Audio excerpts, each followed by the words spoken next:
All right, so here we go for page 200, problem number 13. That is a related rates problem. So the problem states that a conical tank has height 3 meters and radius 2 meters at the top. The one thing I want to point out here is that conical tank is not changing at all, right? The tank itself is not changing.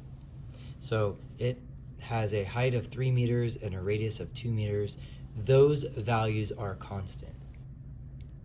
In addition, it says that water flows in at a rate of 2 cubic meters per minute.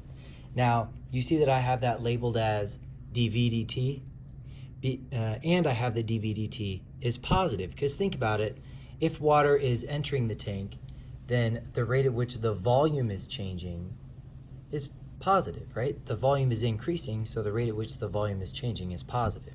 So I have that dV dt equals 2 cubic meters per minute. It says, how fast is the water level rising when it is 2 meters?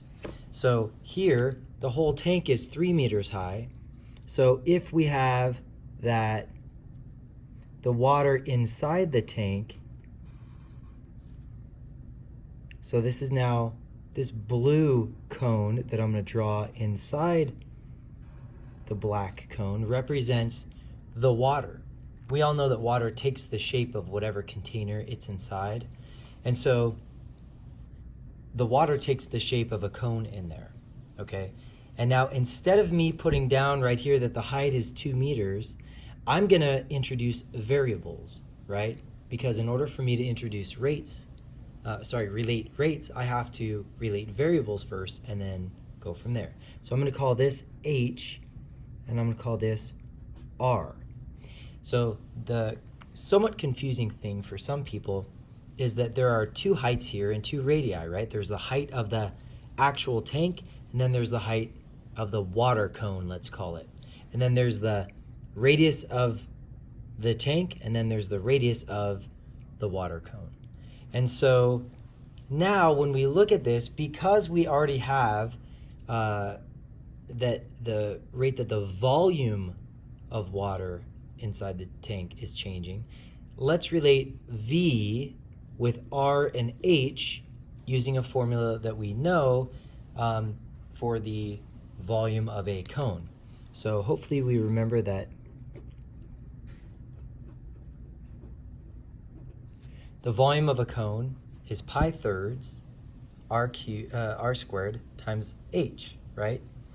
And so that's where we start. We have now related the variables, and now we need to relate the rates so that we can solve for, what did it ask? It asked us to find how fast the water level is rising.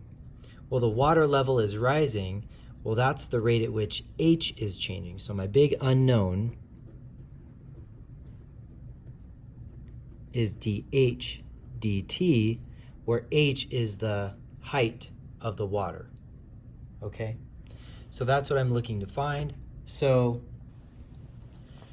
there are 2 different ways that we can approach this. We can either differentiate this with respect to time, but then I'm going to have dV dt's and dr dt's and dH dt's.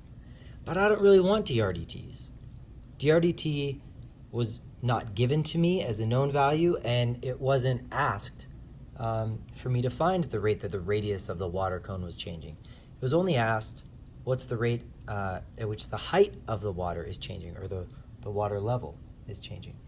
And so I want to get rid of this variable h. R. I want to get everything in terms of only v's and h's. And I can do that by, if I were to draw this up here, and I look at this larger triangle, right triangle, and this smaller right triangle right there, I can see that they share this angle, and they both have right angles, so these angles must be the same. So I have similar triangles there, similar triangles.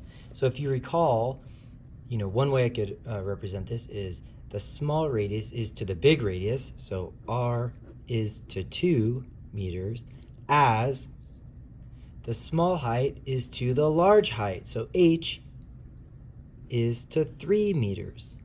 So I have that by cross multiplying 3 times r, I could put meters, but I can see that the meters are going to cancel out, is equal to 2 times h. And so by doing that, I have, let's say I wanted to solve for r to get everything in terms of h's. I have that r is equal to 2/3 h. Okay, so now I'm going to take this original formula for the volume of a cone, and I'm going to replace the r with what I just found the r is equal to.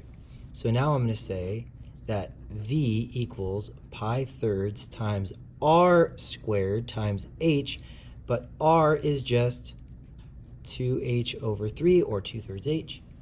And so the volume is equal to pi thirds times, this ends up being 4h squared over 9 times h. So I really get that the volume is equal to, that's 4 pi over 27 times h cubed. Okay, so that's what I'm given. Now, this is what I'm going to implicitly differentiate with respect to time. So I'm going to take the derivative with respect to time of the left-hand side and the derivative with respect to time of the right-hand side. So now when I do that, over here on the left, I'm left with dv dt is equal to, over here on the right, remember I'm differentiating with respect to t, and the variable is h. So I'm going to use implicit differentiation, which related rates is an application of implicit differentiation.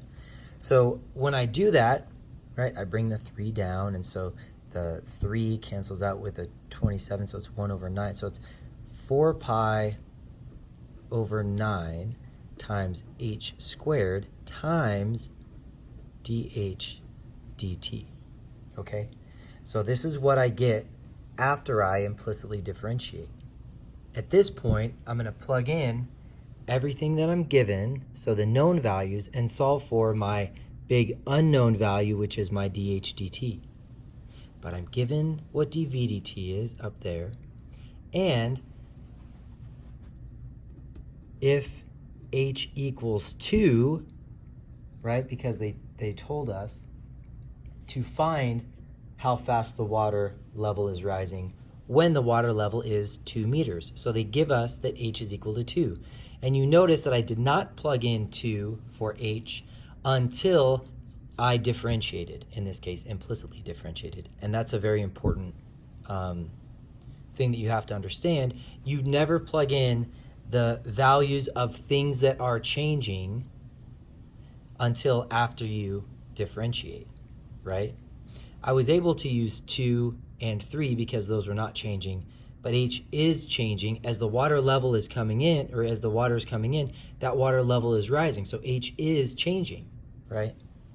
So anyway, now, so if h is equal to 2, I'm given that dv dt is 2 cubic meters per minute equals this constant times h squared, but now h is 2 meters, so 2 meters squared times my unknown, which is dh dt.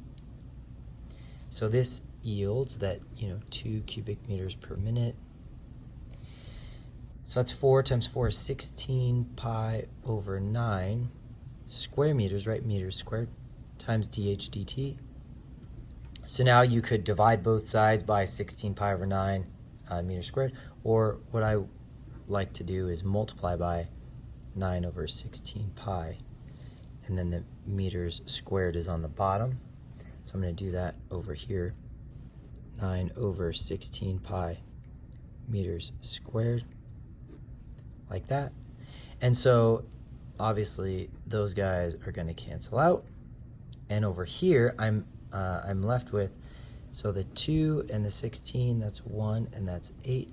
So I'm left with, and then the meters squared with the meters cubed just leaves 1 meter on top. So I'm left with, in the numerator, just 9 over 8 pi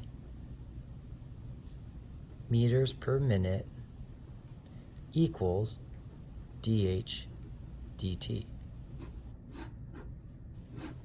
So I've now solved for, sorry, let me get that up a little bit. I've now solved for dH dt, okay? So let's see if that makes sense with the scenario that I was given. If the water is coming into the tank at a positive rate, so the volume is changing in a positive way, or the volume is increasing, does that make sense that the dH dt value is positive? Well, dH dt positive means that the height is increasing. Is the height increasing? Well, of course it is, right? If water is coming in, then that height is increasing, or the water level is increasing. So that's just a quick way to make sure that at least the sign is correct, and that's how you do problem 13 from page 200 for related rates.